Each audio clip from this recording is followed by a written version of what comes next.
श्रीराम समर्थ. सद्गुरू श्री ब्रह्मचैतन्य गोंदवलेकर महाराज यांचे प्रवचन 7 मे. देहबुद्धीचा त्याग करावा. मानाला कारण अभिमान होय. मी मोठा असे मनाने घेतले म्हणजे मानाची गरज लागते.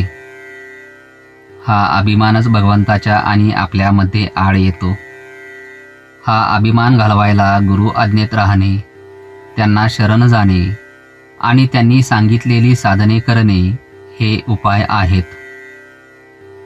पण ही साधने निरअभिमानाने झाली पाहिजेत. हा अभिमान फार सूक्ष्म असतो. मी गुरु आज्ञेत राहतो, त्यांनी सांगितलेली साधने करतो. आता माझा अभिमान गेला हे म्हणणे सुद्धा अभिमानाचेच बोलणे होय. खरे पाहता अभिमान बाळगण्यासारखे आपल्याजवळ आहे तरी काय? शक्ती की पैसा की कीर्ती? जगात आपल्यापेक्षा कितीतरी लोक मोठे आहेत. पण मौज अशी की भिक्षा मागणाऱ्याला सुद्धा मोठा अभिमान असतो. मी अमक्याच्या इथे भिक्षेला गेलो होतो, त्याने मला हट म्हटले तेव्हापासून त्याचा उंबरठा नाही चढलो मी, असे तो म्हणतो. तेव्हा हा अभिमान आणि अपमान ही काय चीज आहे याचा शोध आपण घ्यायला पाहिजे. याला अगदी मूळ कारण देहबुद्धी. ही देहबुद्धी नाहीशी झाली पाहिजे. एखाद्या झाडाला खत घालीत गेले तर ते मरेल कसे? मला लोकांनी बरे म्हणावे, मान द्यावा, शिव्या दिल्या तर वाईट वाटते. हे देहबुद्धीला खत घालण्यासारखे आहे. चांगले वाईट, मान अपमान सर्व देवाला अर्पण करावे. वस्तुतः कर्तेपणच त्याच्याकडे सोपवावे.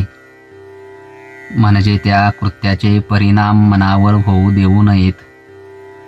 व्यवहारात थोडा अभिमान लागतोच, पण तो केवळ कारणापुरता असावा.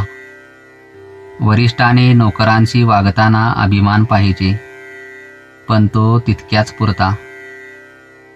त्याचा मनावर परिणाम होऊ देऊ नये. ही देहबुद्धी, हा अभिमान जायला सद्गुरूचे होऊन राहावे. निदान बळजबरीने तरी मी त्याचा आहे असे म्हणावे. सद्गुरू तुम्हाला नकळत तुमचा अभिमान दूर करतील. परमार्थात संतांचेच ऐकण्यात महत्त्व आहे. तेथे आईबापांचे का ऐकू नये?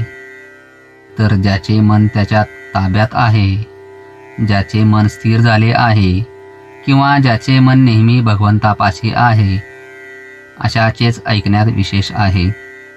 आपल्या देहबुद्धीची तरा मोठी विलक्षण असते. सगुणोपासना आपल्या सवयीच्या आड येते, म्हणून मनुष्य ती करीत नाही.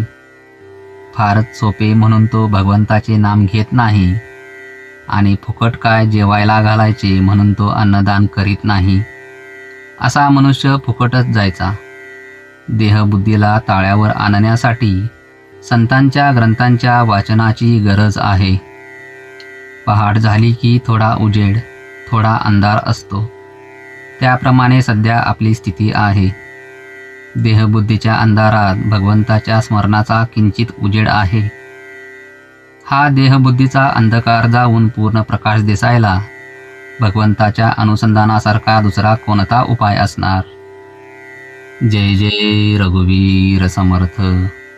आजचे बोधवाक्य: मीपणाची आणि अभिमानाची पूर्णाहुती देणे हाच खरा यज्ञ होय. श्रीराम समर्थ.